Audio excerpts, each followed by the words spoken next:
That's what the stuff in parentheses is for, is to clarify.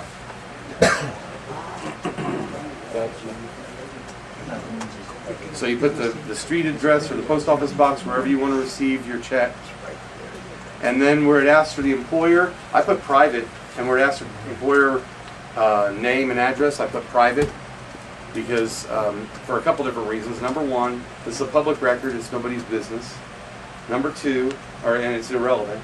Number two is, I understand that in French the word employer means government. So it's a ploy. Right. It's a ploy. The root word from that is ploy. But the French word is government. Correct. So my government is private. So in box 3, type in duration. You put private there also. I put private in 3 and 4 both. Yes. Because it's nobody's business. Yes. Oh, so you don't put surety lifetime in box 3? It's private. Okay. No, I'm not employed by a surety. I am private. Yes. Can't you just put NA? If you wish, yeah. But the point is it's irrelevant and it's not necessary. Exactly. And there's more evidence for that too when we get down to the phone number. Is it a requirement for anybody to have a phone number? No. Then it must not be a requirement for you to fill it in on the page on the form. And the only phone number I put in there is if I happen to have it at that particular moment, which I don't right now. I put DTC's phone number in. So if they want to call anybody, the other voice on the other end can say, Depository Trust Corporation, how may I help you? That's where You got an ACA routing number. Thank you very much. Thank you very much. And then as far as 7A and 7B go, Five. Oh, I'm sorry. Name assurity, I'm Depository sorry. Trust Yeah, Corporation. depository. I'm sorry. Spelled out, written out, all caps. I put DTC. In box 5, Yeah, I just put DTC. there. And I don't even put the address in there. I just put DTC. They know where it is. Put White House down on a piece of paper. They know where it is. No surprise. Everybody knows DTC's 55 Water Street, New York, New York. What's the zip? I don't care. 10041-009. I don't care.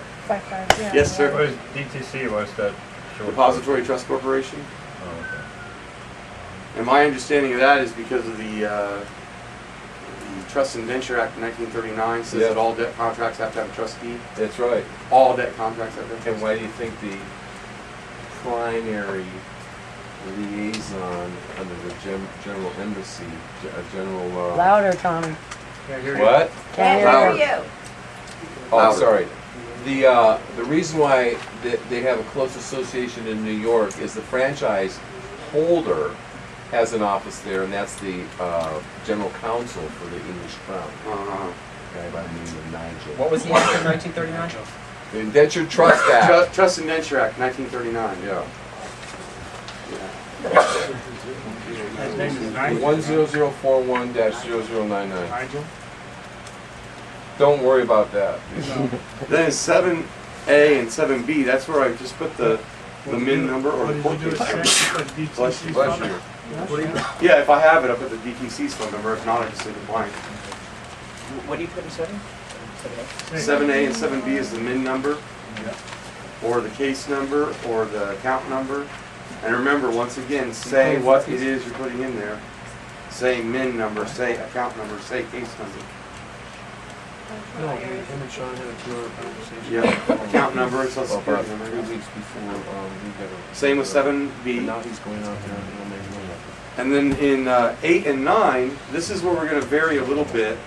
The first number that goes in there would be the account number for the first mortgage, or the first account that you're dealing with.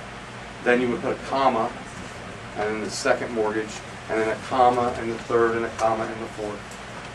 However many there are. This is where you tie them all in together. In B? In Sorry. 8 and 9. 8 and 9. The account number for the first mortgage, the account number for the second mortgage. Yeah, if there's an IRS lien, put that in there. If there's a franchise tax board lien, put that in there. On the same form? Yeah, on the same form. So you list anything you may have out there on this form. Right. Because On that, remember- on that account, you're trying to get the house back, ultimately, So you, Remember, but you're still releasing a lien on the money. but you put IRS, He's saying put If it there's an IRS, if there's an IRS lien, on the house. right. On the house. Yeah, if there's a tax lien on the house, yes. remember that when they charged the straw man They've already accessed the account. Right, exactly. So now what this is doing is providing them affidavit of surety that whatever you owe, you're gonna pay it based upon proof of claim. If they don't have a proof of claim, what are they doing? Theft in a special maritime jurisdiction. And not only that, but I'm Yeah. releasing my lien against you and asking you to release the escrow to me. So when, If you do have liens against the straw man's name, then you would list any liens Against the on there. home. We're just dealing with the home right here. Well, most of the time, they don't really attach it directly to the home. Right. But sometimes they do. Sometimes. Where they- the Right. property If is you're talking located. about just an IRS issue, the MIN number wouldn't be on there. Right. It would just be one for the IRS with the social security number. IRS liens is against the property, not against the person. Yes, Right. that's On correct. 7A, it also says that we need to attach like an appraisal and a whole bunch of other stuff. Do we not need to do that? Okay, once again, isn't that in parentheses? yes, it is. Okay. If it's in parentheses, it doesn't exist. And what about 7B? What about 7B? Something other than real estate. Assets other than real estate, yeah, the income tax, the insurance proceeds, everything that you got for every time you sold the note, but I'm not gonna list all that stuff. That's gonna be Just blank. MIN number. No, MIN number. Or court case. So the MIN Or number course, is or gonna tie it all case- back to that. Exactly. Right. So Because the A- MIN A number, and B are the MIN number repeats. tracks to everything. Oh, so A and B are the same. The, A and B are the same? Yes, 7A and 7B are the same. Thank you. Jerry, if we're gonna OID the funds out of the original mortgage, or OID like a home equity that's the second on the second mortgage, Mhm. does any of this cancel that out? No, no, this is for you to close out the account, settle the account that you gave them instructions So to we can start. still go back and OID it? Mhm. Okay, great. Yeah, that's a totally separate operation. Yeah. Right, but I've been told that sometimes you can't do two operations on one item. You can't mix well, oil the and water. honorable thing would be if the This bank is- did this pay you is- back that money, you would not OID it. Right, if they The gave you bank- back the money, you wouldn't know idea. But since they're not gonna do that, that's why you OID it. Right. Okay. Actually, you would want to OID it because you want to OID it as income. Oh, well, there as you the go. payer There you and go. you as the There recipient you go, because you could do that too. both sides of the Yeah, ledger. you could do that too, Okay. but I don't think that's really where she was going with it. Sorry, I opened the can. I didn't see dollar signs in her eyeballs. Yes, sir. Question. On number 2, just to go back to number 2, the home address is where they're gonna send the check if they ever, Right, post office box or whatever. okay, Wherever they're gonna send a check or the full reconveyance. okay, so that's just paperwork, they're gonna send everything there, okay? So it doesn't have to go to my sister, but it goes to. Wherever you want it, wherever you want the check sent to. Now, number 8, going back here, is this first trustee account. So we have like Central Pacific Mortgage, like day 1. 3 months after that, it got sold to EMC. You're going back to 1 week after the closing. So You don't that's- care who it was sold to, you're gonna make it out to the original and send copies to everybody else. I see. So the EMC, just to reiterate, the EMC is we can't even put any information in for EMC. No, they don't owe you any money. The original bank owes you money, Yeah. Got it.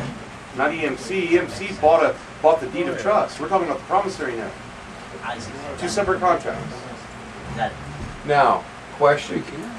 In a bankruptcy case, when you go in and you file the B-10 and you use this for supporting evidence, you can attach this to the B-10, the affidavit of surety, Yeah. as well as also attach all the 1099 instruments. Right. And if you did a deposit with a deposit slip, you could attach that too.